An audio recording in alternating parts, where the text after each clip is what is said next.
Hello everybody, this is BlockHeart. Now I've had a lot of questions from people when I put up videos on what you should do if you want to play piano or another instrument. And so I'm going to go over some of the basics. Consider this a free YouTube music lesson, if you will. So the first thing that you want to do, in my opinion, when learning to play music is learn some scales. So a good one, figure out, what the notes are. That's an important thing for whatever instrument you have. On piano, the way you do that is to look at the black keys, and they can tell you which one's which. So, you see it goes 2, 3, 2, 3, 2, 3, and these are also known as the Asian notes. So, look for the 2, and the one below that is C. So, C is important because all the white notes are the major scale. So, those 8 notes are it. After that, it repeats. So you could go all the way up the piano, just playing that. So, once you know where that is, just try playing it up and down a couple times. So, think it to yourself. So that is kind of the basic of any kind of music. Now there's different kind of scales, and to find those out, try starting on different notes. So C to C is that major sound. If you go D to D, you have yourself a Dorian scale, and you get a completely different flavor if you play things in that key. I mean, versus... So, like, you can do the same shape of things in different scales, and it changes the flavor of it. It changes the way it sounds. So, another good example, if you just want minor, it's A to A. So, A, if you're looking at these 3 notes, it's the one in between the top 2. So, A to A is...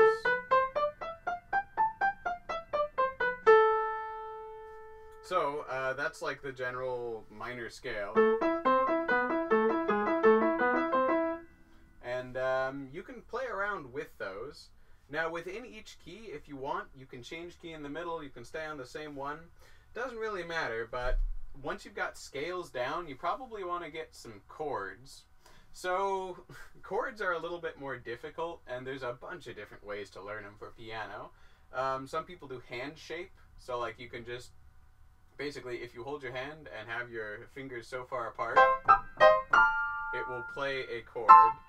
Now, I don't quite take stock on this one because you need to know where the black notes and white notes are for each one. Basically, the way I figure out to do it is play a scale and take every other note, and you have yourself a triad. So, like major scale, take 1, 3, and 5, play them. You have yourself a basic major chord. If you want, you can put 1 at the top too, because remember it repeats every 8 notes. So that's just kind of the basic. If you want to do a minor chord, 1, 3, 5. And you've got that. Now those are just basic triads. They're pretty popular in music nowadays, but you can add other stuff. People do weird things. You can do a cluster chord, I've got 1, 2, 3, and 5. I could do 1, 3, 4, 5, 1, 3, 5, 6. You can get sevenths, which are popular in jazz. So, those are kind of the basic things you want to be looking at if you want to start understanding music. And I think that's way more important than just learning to read sheet music, because that'll let you play notes, but you won't have any clue what you're doing. And I find that a lot of, purely classical institutions and students, like, they're really good musicians, and, they can feel it and emote, but they couldn't change it. If you ask them, like, well, what would you do differently? And they're like, I don't know. You never do it differently. You always play it the same way. So I think it's important to know the basics. So now if you've got these 2 things, and like, I recommend the chopstick method to learn. I was also a percussionist a while, so pianists probably hate me for saying this, but you can ignore fingering if you just kind of pluck out the notes that way. Once you want to start playing faster and you want to start getting some two-hand things going, you are going to have to learn how to finger a scale. So, it depends on the scale what finger you start with, but let's do C for this one, so all white notes. So with your right hand, start with your lowest finger, your thumb, and do 1, 2, 3 with your first 3 fingers. After that, you've got to cross under. So 1, 2, 3, and your thumb is going to go like this. And then you've just got 5 more notes, and your hand just plays them out. 1, 2, 3, 4, 5. So, I know it's kind of bright on the camera. Sorry, this practice room is really, like space-aged, I guess is the way to say it. But, let's see that again. So, 1, 2, 3, cross under, 1, 2, 3, 4, 5. Going back down, 5, 4, 3, 2, 1. Cross over, 3, 2, 1. So, and the reason you do that is because it lets you play faster. If you want, you could do 1, 2, 3, 4, 5, 1, 2, 3, but you see that big jump I have to do with my hand? It's going to make it really hard to make that sound normal, and it's going to take more time for me to do. So if you do it with the cross under, it's just easier. Now, some scales are going to make that harder to do. Like, if you were to try to do that like on an A-flat scale,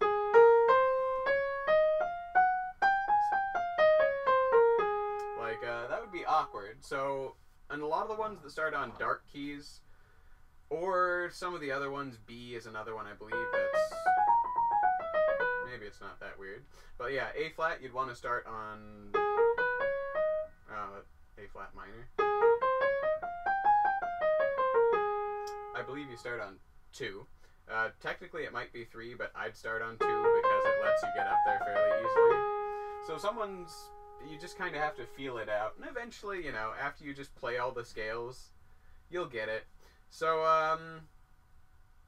really, those are the two, like, scales and chords are the basis to music. I mean, you can get into modern stuff that doesn't exactly use those as the basis, but if you want to play things, I mean, find a chord, then you can just kind of dink around with the scale and make, you know, songs.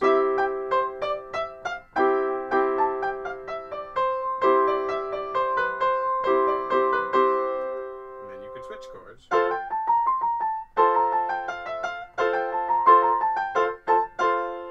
So that's just, yeah, that's a scale and a chord and me going. I know it sounds basic, but you know, all of the other stuff you can end up doing can be the same thing. So if you want a bass line, take a chord and take it apart. So don't play all the notes at the same time. Have this going on in the bottom while you're right hand.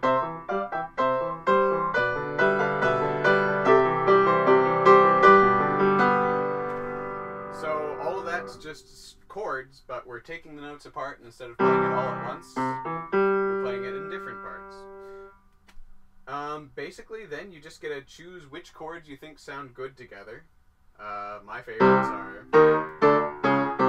are those, but you know, other people have good ones. You can learn to play jazz, which would be a 1, a 4, a 5, and a 1. Mind you, in jazz, you'd probably want to make it jazzier.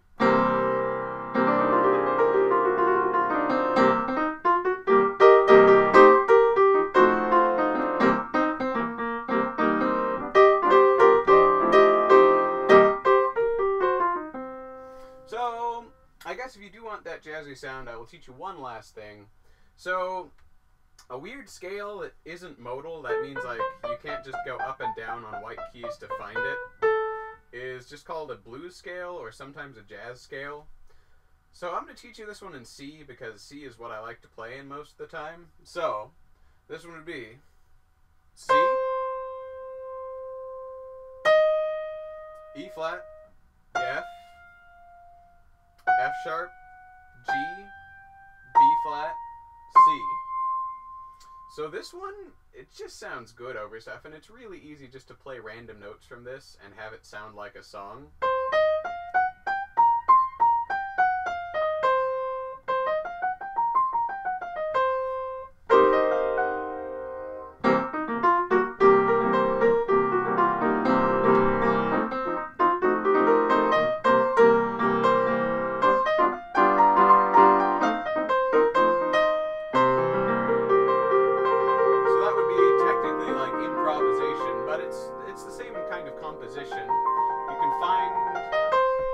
what you want to do, and then just find ways that you want to make it sound like that. And I mean, I have a lot of experience, but some people pick this up ridiculously fast. I mean, I've had years and years, and technically, you know, I feel like I should be a lot better than I am, and I've never been, you know, a great musician. I was in music school for a while, didn't do so well. But, you know what? Give it a shot. Music's a lot of fun. And, yeah, let me know if you have any questions, and I'll try to answer them. Until then,